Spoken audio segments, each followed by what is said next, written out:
Hey there, everybody. It's your friend Jor Ally, the ever-loving Levite Lost, coming at you once again.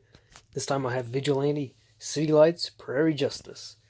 It was a story published in 2009, around there, by DC Comics.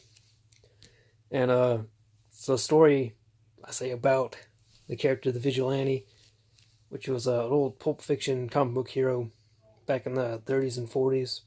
Just to sum it up, it's Roy Rogers on a motorcycle, is pretty much what it was in those days. This story, just first things first, talking about the artwork. At first I was kind of like, I don't know. But the more I got into it, I'm like, it works pretty well because it starts the story and being reminiscent of the original Pulp Fiction comic books that inspired it. So it has that going for it. I have nothing to say bad about it on that level. But just as far as the story goes, it's not really a story about the Vigilante. It's mostly just about Bugsy Siegel. He was a gangster in the 30s and 40s. If you know that he's responsible for what Las Vegas is today. He's kind of the founder of Las Vegas, as it were. And so this story is mostly just about him, the Vigilante.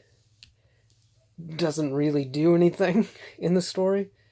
What I imagine it was is somebody, whether the writer or whoever has story credit, somebody went to the editors at DC and said, hey, I want to publish a story about Bugsy Siegel. And they said, Bugsy Siegel who? Something like that. And so they went back and forth a while. I was like, the only way we'll publish it is if it's got a superhero angle on it. And so they're like, fine. And they just kind of pushed the Vigilante in there because he was kind of time appropriate for the story. I really like the Vigilante as a character. I first kind of noticed him. There was one Golden Age comic I read, like Seven Soldiers of Victory, their origin comic. I read that, and I liked him in it. But then mostly I noticed him when he was in Justice League Unlimited. I really liked him in that show. And then he had a cameo on Batman Brave and the Bold, that cartoon, which he was really good in. But yeah, I just really like the character. But that said, like I said, he's Roy Rogers on a motorcycle for the most part. They take a bit darker turn here. What I want to talk about is the ending specifically. So the big bad of the story is Bugsy Siegel. And Bugsy Siegel was assassinated in his home in the mid-40s. Somebody shot through his window and killed him. And that's how this story ends. Let me flip to the end. Alright. Anyways, to show this shot here, it's a pretty good shot, really. What happens is Bugsy Siegel and the Vigilante have been going head-to-head because Bugsy Siegel killed the Vigilante's sidekick. And so that led the Vigilante to kind of try to take him down, but Siegel ended up taking himself down because he stole money from the mob. And so at the end, Siegel invites the Vigilante to his home, and he says, hey, I want you to shoot me. Just end me right now. And then it's like the Vigilante's not going to do it, but then right at the end, he changes his mind and shoots Siegel through the window.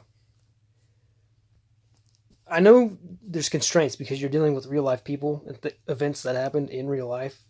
That Bugsy Siegel's death, that's the way it happened. Obviously that wasn't the Vigilante who did it, but they never caught the murderer. It's not known who killed him.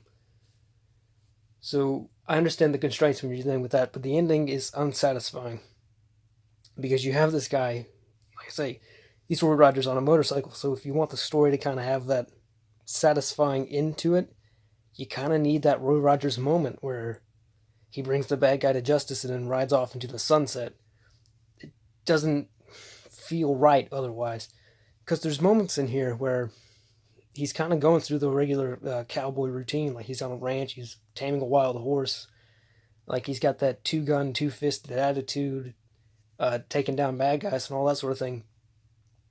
So when you have him go dark right at the end, it kind of undercuts the rest of the story that's going on. That being said, that's kind of a few critiques I have about it. It's not really about the Vigilante anyways, so, like I said. Published in 2009. Cover price is $20. I looked it up just a minute ago. This comic's going for $24, like I said. I got this one for $4, and that's a good price for it. I wouldn't pay $20 for it. $4 is really good on this one because it's nothing really deep, but it is entertaining. It is that an homage to the old Pulp Fiction comic book heroes of the Golden Age, and mostly just a crime story about a guy no one's heard of. But anyways, that's all I got to say about that, so I'll talk to you next time here on The Levite Lost.